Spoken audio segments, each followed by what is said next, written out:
हाँ जी स्टूडेंट्स, कैसे हो आप सभी लोग। ध्यान दीजिए, इस छोटे से लेक्चर में बड़ी काम की बातें बताने जा रहा हूँ।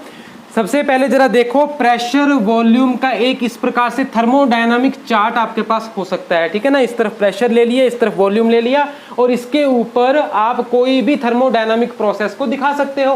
कांस्टेंट प्रेशर की प्रोसेस, कांस्टेंट वॉल्यूम की प्रोसेस, कांस्टेंट टेम्परेचर की प्रोसेस, कोई भी प्रोसेस आप इसके ऊपर दिखा सकते हो, ठीक है। मैंने शुरू के लेक्चर्स में बहुत एक्सप्लेन कर दिया, आपको सारा पता ही होगा।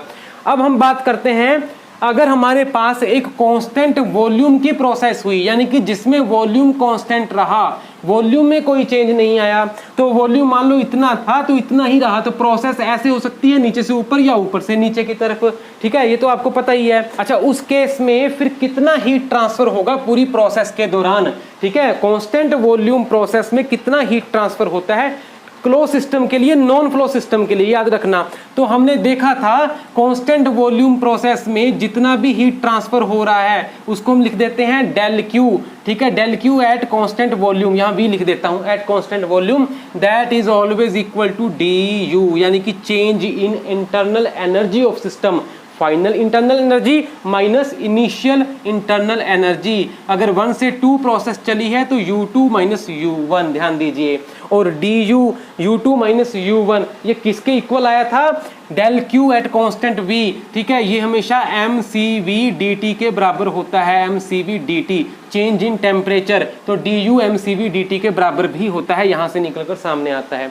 तो ये आप याद कर लीजिए, ठीक है जी। ये मैंने आपको वीडियो में अच्छे से एक्सप्लेन किया था। उसके बाद के लेक्चर में मैं आपको लेकर गया कांस्टेंट प्रेशर प्रोसेस में, जिसमें अगर आप हीट ऐड करते हो del Q at constant pressure, ठीक है, यानी कोई प्रोसेस हुई है इस तरह से कांस्टेंट प्रेशर के ऊपर, प्रेशर एक जैसा रहा, ठीक है, या इधर से इधर या इधर से इधर प्रोसेस हुई, तो उसमें कितनी हीट ट्रांसफर हुई del Q at constant pressure, उस प्रोसेस में कितनी हीट ट्रांसफर हुई, ये हमेशा बराबर होता है DH के।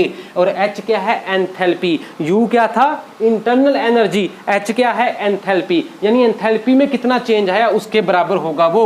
और एंथैल्पी फाइनल स्टेट के ऊपर, ठीक है, माइनस एंथैल्पी इनिशियल स्टेट के ऊपर। और ये किसके बराबर आया था? मैंने उस वीडियो में आपको डिराइव करके बताया था, del Q at P mCp dt के बराबर होता है ना, तो DH is equal to mCp dt। एक ये फॉर्मूला हमारे पास बनता है, बहुत important formula, DH is equal to mCp dt, du is equal to mCv dt, ठीक है। ये मैंने आपको वीडियो में एक्सप्लेन किया था। उसके बाद लेकर गया आपको आइसोथर्मल प्रोसेस में, जिसमें टेम्परेचर कांस्टेंट रहता है, और हमने अच्छे से देखा था किसी एक आइसोथर्मल प्रोसेस के लिए जिसमें टेम्परेचर कांस्टेंट रहेगा, ठीक है, टेम्परेचर में चेंज नहीं आएगा, प्रेशर वॉल्यूम घट बढ़ जाएगा।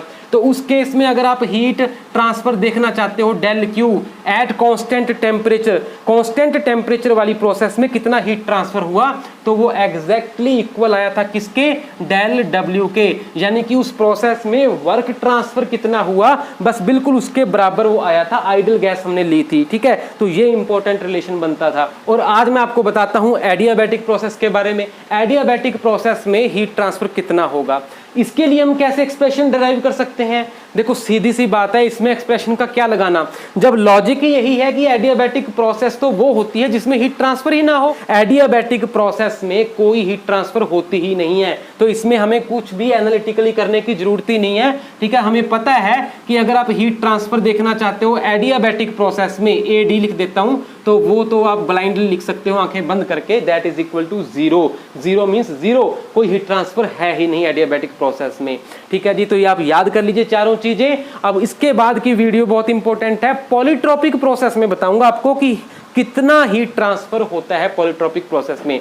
देखो एडियाबैटिक प्रोसेस में तो जीरो है, ठीक है, लेकिन पॉलीट्रोपिक प्रोसेस में जीरो नहीं है, वहां कुछ वैल्यू बनती है, ध्यान दीजिए। दोनों का जो डिफरेंस है ये भी पहले एक्सप्लेन कर चुका हूं, एडियाबैटिक क्या है, पॉलीट्रोपिक क्या है, देख लेना एक बार वीडियो में, कॉन्सेप्ट सारे क्लियर हो जाएंगे, ठीक है। और यहां पर हम बात करते हैं एडियाबैटिक प्रोसेस में हीट ट्रांसफर कितना, पॉलीट्रोपिक प्रोसेस में हीट ट्रांसफर कितना। एडियाबैटिक में जीरो, याद कीजिए एडियाबैटिक में जीरो, क्योंकि डेफिनेशन यही है, लेकिन पॉलीट्रोपिक में नॉन जीरो, जीरो नहीं है। कितना है वो नेक्स्ट वीडियो में बताऊंगा। Till then thank you very much.